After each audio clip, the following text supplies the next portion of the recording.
Okay, Corey, I'm going to start this off by saying if the song Samantha's Gone is not a hit, because it's a hit, it's great. It is so fun. There's just no damn justice in the world. My God, dude, the last time we talked was a couple months back in the middle of this whole thing. You said, oh, we got a song on the album called Samantha's Gone. You're not going to believe it. And like now that I've heard it, I'm like, holy smokes, man. It is so much fun, dude.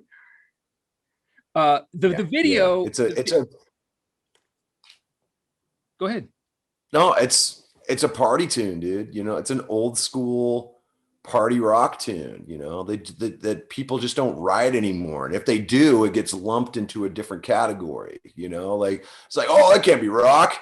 That's alternative or any number of genres that feel like rock is a dirty word. That's like, screw you, dude. It's a party rock tune. You know, like it's a throwback tune. So I knew that people were going to respond to it. And it was just a matter of time of just getting it out there, you know? Mm-hmm. Yeah, man, I totally agree with you. It's like first because rock has been so like I'm sad about everything for so long. It's almost like when someone just wants to cruise by and be like, you know what? Right. Like Yeah. they just don't allow it. So when you just tore through this thing, and there was a part of it, and I'm like, as a guy who never quite warmed up to Bob Seger, I'm like, if Bob Seger had sounded like this, I would have got it, man, because it's so great how fun it is.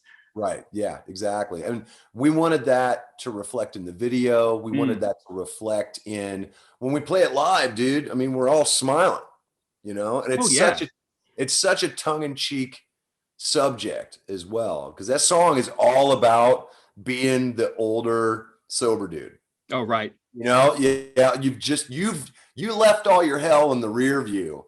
Now what? You know, like you know, when your life has been kind of simmered down, like you've boiled out all the chaos. Mhm. Now what? You know, so it's a very funny thing because a lot of sober dudes don't know how to live. They just kind of have this look around them. This is like, this is how normal people function. Is this where my hand goes? You know, and then there's people like me where they were just like,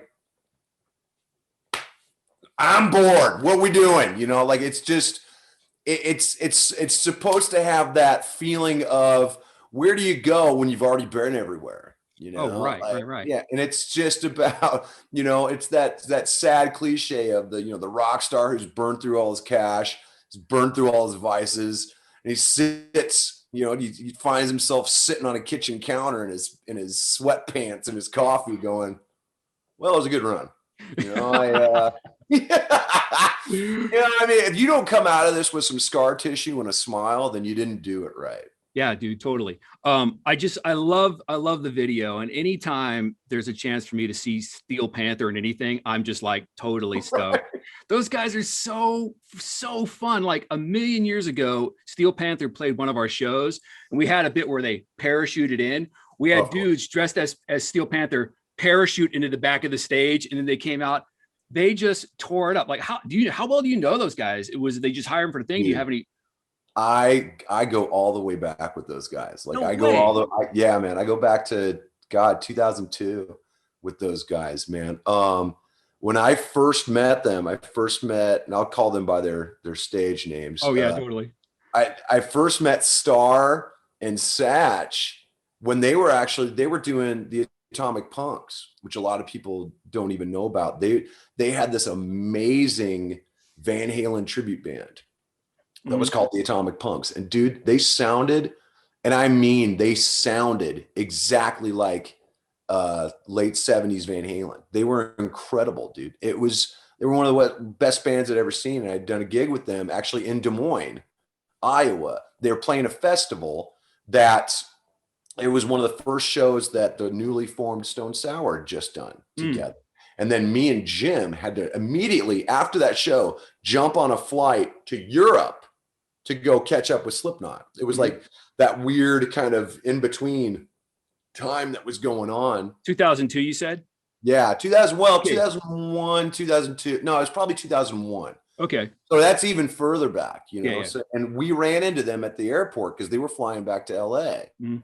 And we hung out and we talked and stuff. And then fast forward a couple years, and I'm doing volume 3 in LA. So I'm ensconced in LA for about 7 months. Mhm. And they were doing metal school, which before that was metal shop, Mhm. and then became metal school before they, finally settled on Steel Panther, which was rad, Mhm. and they played every Monday. They played every Monday at the Viper Room, and I was still partying my A off, so every Monday that was the place to be, man, because you never knew what they were going to play. It was all covers, and they were so funny you couldn't handle it. I mean, on any given night you were either going to see Mini Kiss or Gene Simmons in a booth. I mean, Yeah. it was that rad, so it got to the point where if I didn't show up, it wasn't a party, and I would get up and I would always do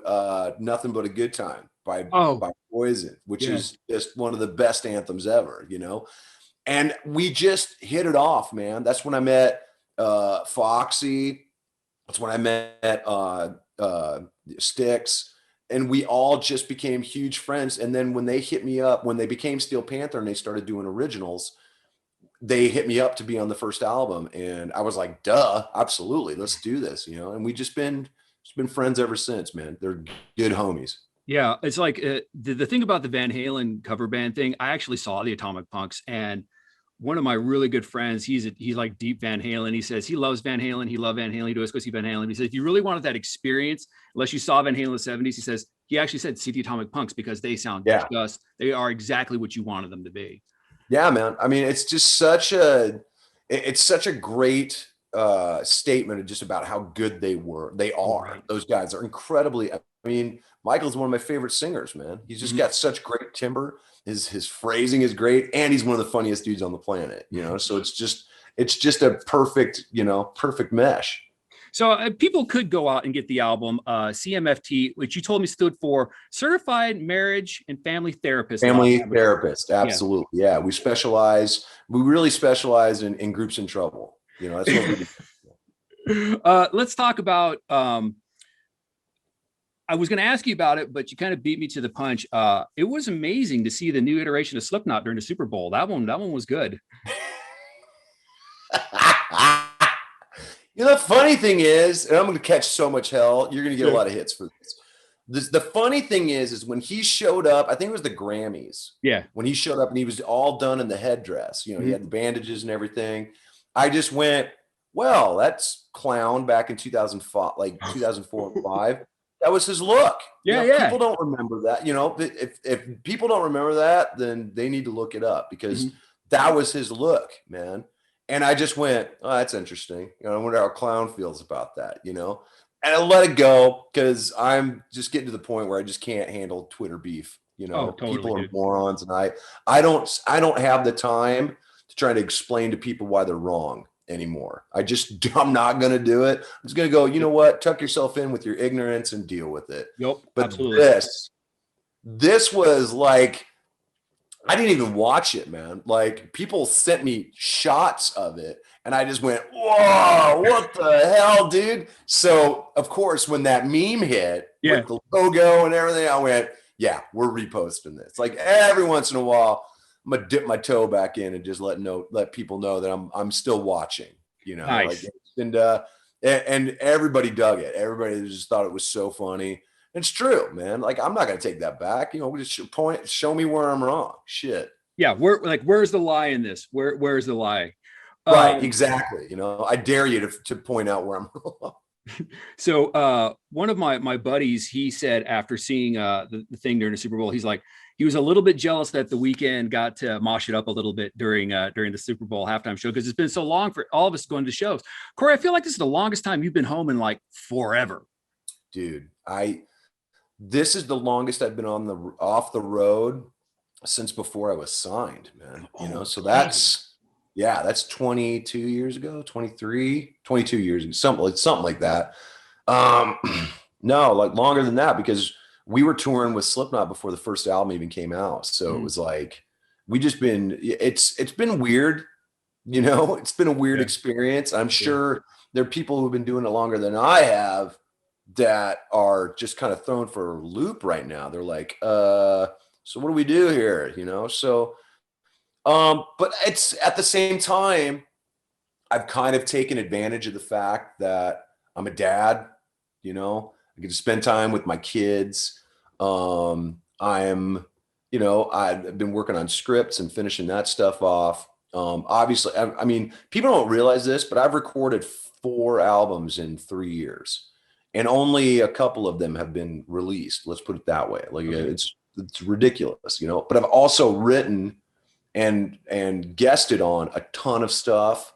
I'm working on like 3 different projects right now. So some people may have, made peace with their sweats, but I didn't. Like I'm still like in it, still going hard. So it's what you do is you fill in the blank, like you just kind of have to, if life puts a wall up, you got to find, it's like trying to get through a maze, not every time you're going to find the way through. You got to stop, retrace, and then come back another way. And that's what I've been doing.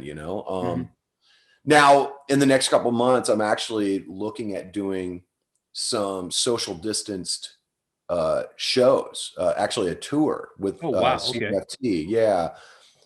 Short tour, probably about 3 weeks. Some of the places we'll be doing 2 nights in one city. It'll be completely social distanced, which means it'd be pods with space around it. And the only people allowed in the pod are the people who came with that group. Yeah. Temp checks at the door, and you have to have proof of a negative test within 48 hours of being actually, or you won't be let in at all. Like, Yeah. so I'm looking, I'm looking at ways to kind of get the cogs going, not only for myself, but for people I care about, man. My crew needs work. My wife, her dancers, they want to get back out there. So it's going to be, this is the test to see if we can start to kind of inch back towards reality with these in place, at least until the vaccine has had a chance to kind of do its thing. Mhm. Yeah, it's like, one of the things I wanted to talk to you about today is that, like, when do you think it's going to be? I was going to ask, what you just said. It's kind of like, what does the future look like for what you guys are as an artist, or what you guys will be doing? The thing you described, actually, because everything in the whole world is about Steel Panther. My Right. understanding is that that's what Steel Panther is going to be doing. They're supposed to play a show at the Marquee here in Tempe Right. in a couple of months, and they're going to do like that whole pods thing. I think it's Yeah. it's just so unknown. Like, how do we ever get back to doing it? And I guess it's going to have to be little baby steps like this. So, do you have any sort of tour routing at this point? If you say 3 weeks, I can't imagine you don't have some venues already planned. Like, where's it going to be in the country? Mainly, I mean, we'll be starting in Vegas where I live. Oh, nice. Starting in Vegas and kind of making our way. The bulk of it is in the Midwest, Mm-hmm. and then kind of working our way back to Vegas. Right. It'll be April, May, and we're hammering the details out right now. And yeah, man, I mean, it's gonna be tentative, well, not tentative, but just, safety is our main concern. But at the same time, it's like you asked, you said, what's the future going to look like? How is this going to happen? And the only way this happens is if we learn to do it. Right. We have to get on with it. It's, President Biden was talking about the fact that it's a national emergency, that there's been no real Yep. plan in place, because there was really nobody running the boat Mm-hmm. for God knows how long. And that's been a national emergency. And a lot of people feel like that about what they do for a living. Like, I'm not going to put what I do as important as education. However, what I do is responsible for a lot of people's livelihoods. And the faster I can find a way to get us all back doing that in a way that doesn't endanger people, the better. So to me, it's important for all of us to start looking and instead of just kind of using it as a crutch and waiting for it to go away. Guess what? This may never go away. So we need to learn to adapt. We need to adapt and move on and find ways to do this. And I think that once once, like I said, once the vaccines had a chance to really kind of do its thing, Mhm. we will really start to have those tentative steps back towards normalcy Yep. as best we can. This isn't forever. Right. I know a lot of doomsayers out there like, oh, this is it. I'm like, oh, are you kidding me? You can't even keep people from storming into the Super Bowl. You telling me that people are going to stay behind closed doors forever? Nah. We can't, as a species, do that. We cannot do that. We are not built for that, and people are going to encourage each other to find ways to get together and have fun. It's just a matter of time. And the more positive we can be about it, the better it's going to be, man. Yeah. Especially now that we have people who are actually looking around going, okay, we're not ignoring this. We're not denying this. We're not, this isn't a political thing. This is a safety thing. Let's just get rid of that. And now this is how we're going to reopen things. We're going to start. It's going to be faults and starts and whatever, but we're going to get this going, and that should be encouraging people.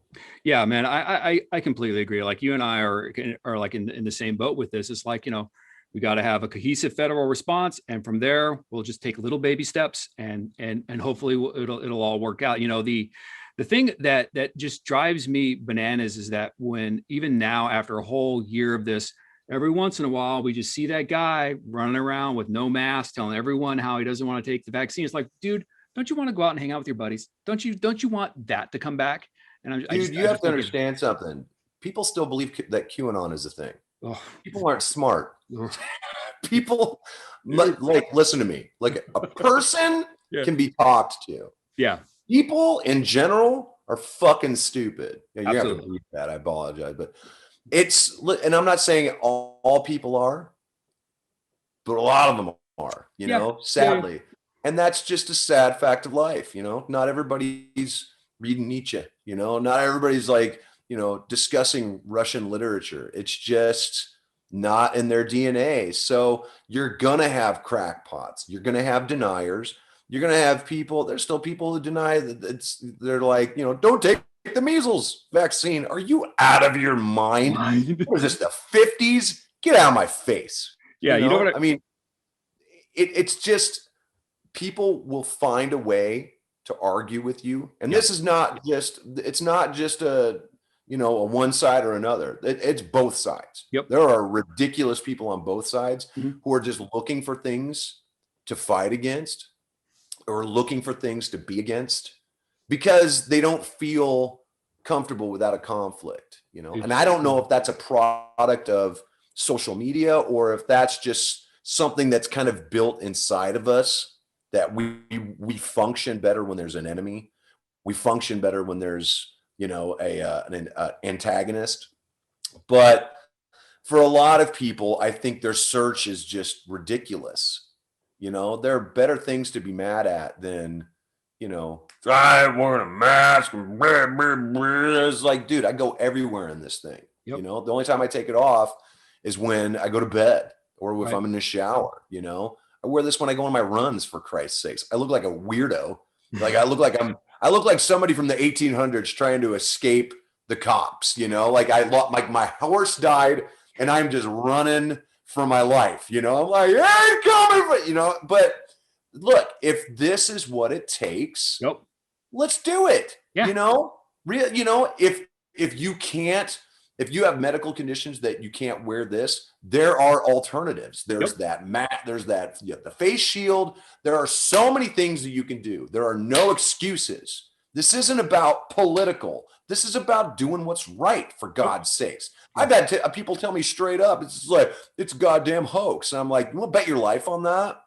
Really? You want to bet the lives of your, I mean, if we do this tour and, and if it hasn't, the numbers haven't gone down or whatever, we may be on stage in this. Yeah. I don't know, all I know is that at some point we have to make the decision. Do we stay in the cave or do we go out into the light? Yep. And we do it in a way that is not going against the grain. We're not trying to buck the system. We're doing it for all of us. We all need to find that way. And that's kind of where we're at right now. It's amazing to people always, I know you get this. I get this a little bit because I'm just an asshole on the radio, but that the dude from Slipknot, Stone Sour, Corey motherfucking Taylor suggesting perhaps we should try an orderly response, that it's left to like that we're here, that an orderly response is what we want is it's just shocking that we did not have that for so long. I'm right there with you. Well, I mean, but think about the guiding voice at the time. Totally. I mean, I won't give him any free press. Roger that. But he was so much more interested in chaos and drama than he was about anything else. Nothing against the state governments, but state governments take cues from the federal government. And when you kind of leave those state governments out on their own islands and they're like, go ahead and take care of it, it's going to become a political issue. It's going to come down to, well, they're doing this, so we're going to do this. We're not going to do that. We're going to do this. Unless you have that overall message that you were trying to put out there, unless you're trying to be a leader, that's never going to happen. When you just leave it up to the tribes to figure it out, it's not going to get done. And that's been the biggest problem. That's why we're so far behind. Yeah. Is because the person who was supposed to be steering the boat was downstairs asleep in the bay. Yeah. Yeah. Like, even in the best scenario, like we would get 50 different responses on 50 different timelines to this issue. I want to talk, when you mentioned Nietzsche, I realized that I think perhaps Corey's up to answer a big question today. Oh God. Oh, you're in for it now, kid. You and I've had, all the sort of superficial conversations that, artists have with disc jockeys for over many, many years. And I was thinking about, like, of the various Corey Taylors I've met in the various bands you've been in, Slipknot, Stone Sour, the Junk Beer Kidnap band. In your mind, what is the through line through all of those bands? Like, because you've been in all those bands, but artistically, what's the through line for you? Because all those things can sometimes be seen and are very different. What's the through line through all of your bands? Is there one? I mean, is it sort of ephemeral? That's a good question, man. Probably. It all has to come down to what I get out of it. Okay. Which is, people may not understand. For example, you take CMFT and then you put that against We Are Not Your Kind. Right. Two vastly different albums, vastly different. And yet they were written at the same time for the most part. The newer songs from CMFT were written at the same time. The older ones obviously had been around for quite a long time. However, both very, very vital for my well-being because We Are Not Your Kind was the byproduct of an emotionally abusive relationship that I was coming out of, that I was still trying to kind of shuck off the emotional chains of, and trying to put it in perspective. Like, I needed to make that album. Like that album, it was so dark for me that it really messed with me to make that album as well. But it was a long time coming out of that mindset, like when I was down there for Hydrograd, I was freshly out of that relationship and I was really feeling the pain of that relationship, like it was one of those weird things where it's like I knew I had to get out of it. Yeah. And yet, because of how much I'd just been beaten down over the years, I was messed up, like mentally. Like I wasn't me for the most part, It took a lot of time to really get past the pain that I had been carrying for a long time, the scar tissue, So making We Are Not Your Kind was so pivotal to me getting through it and really kind of, just kind of waving my hands and clearing the smoke and being able to step back into being me, who I am, who I've always tried to be, and make CMFT, Yeah. which to me was, the touchdown at the end of the game. Yeah.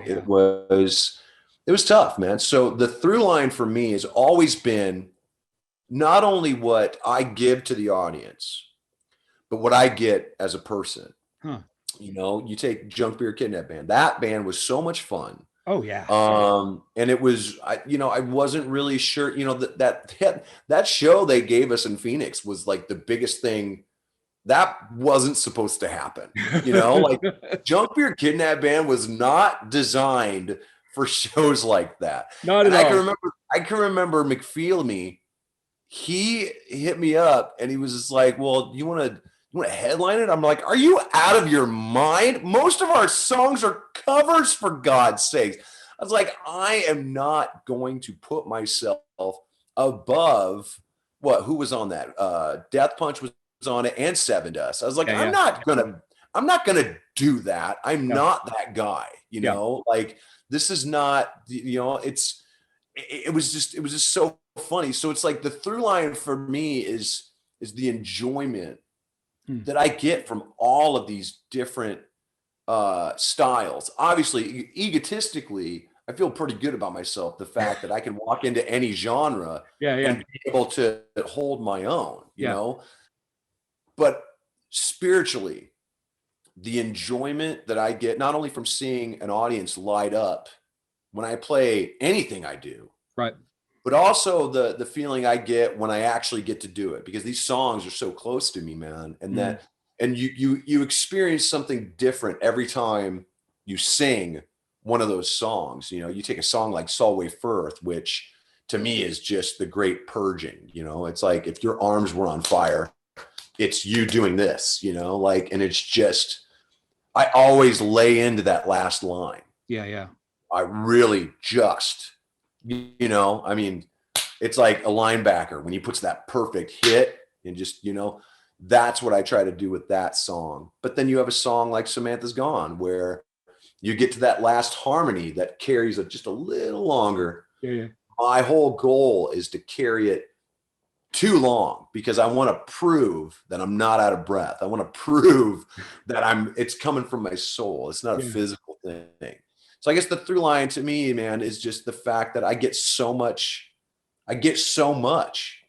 out of everything that I do. And if I didn't, I wouldn't do it. You know, I mean, that's the key. Yeah. If you did not get what you're looking for out of it, is you really would be that dude in his sweatpants sitting on the counter going, why am I here? Yeah. In my moose mug, just going, maybe I'll do the dishes today. Hey, just can we talk about Lamb of God for a second? Of course. How is Randy? I mean, his photography is so good on like him. He's really put the pedal down on getting, like, he was good before, but he's like really good now. So they asked us here at the station to do like top 5 albums of the year, and I had to put on Randy Blythe's Instagram as one of my top 5 albums. How is he, man? Because that new song fucks, dude. It's great.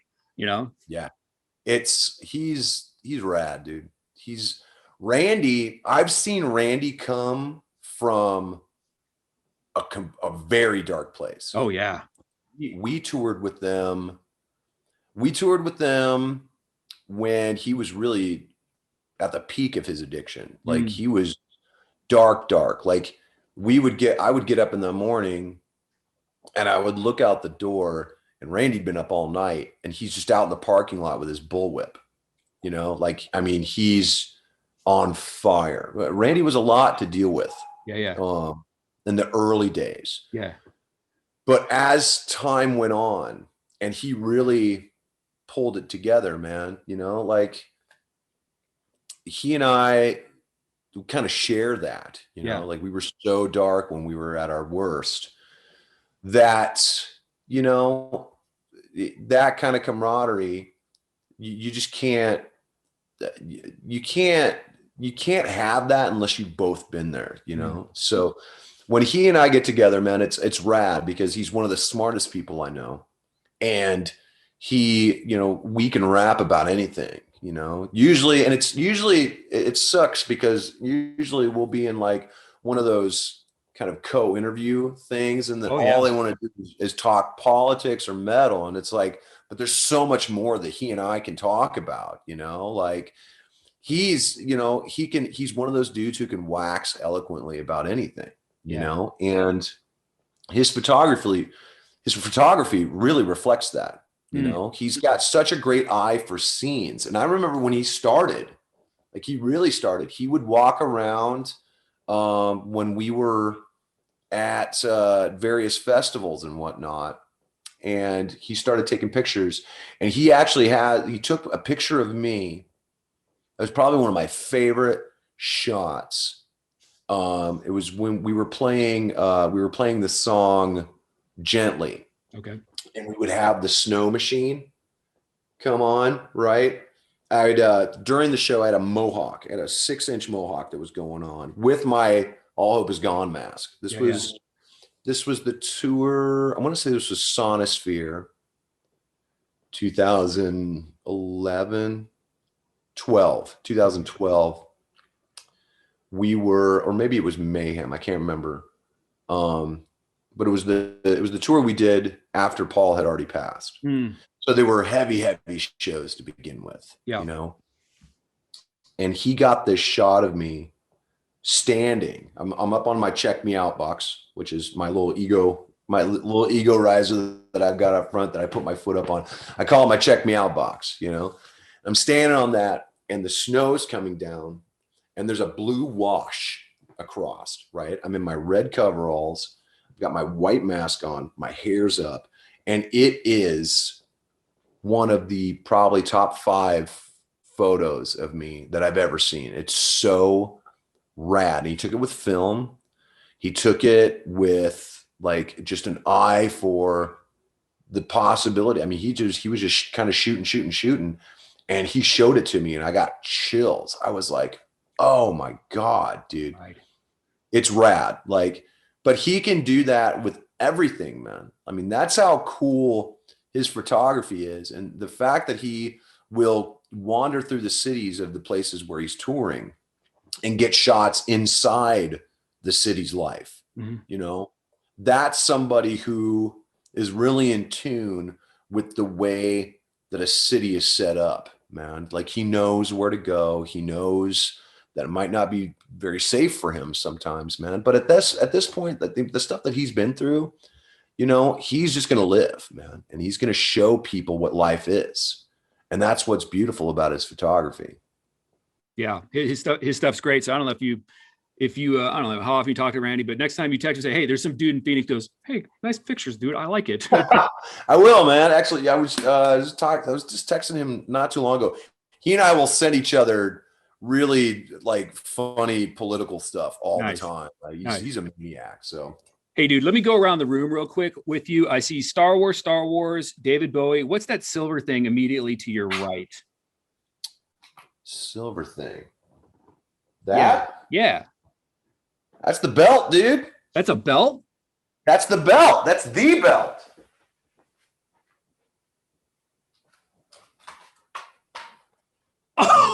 Oh, yes. Oh, dude. That's the belt, man. Like it's hell yeah. That's awesome. Corey, I love the new song. The album is, I remember when we first talked about it, you're like, this thing is going to be fun. And I'm like, we'll see. And then I'm like, hell yeah, it is.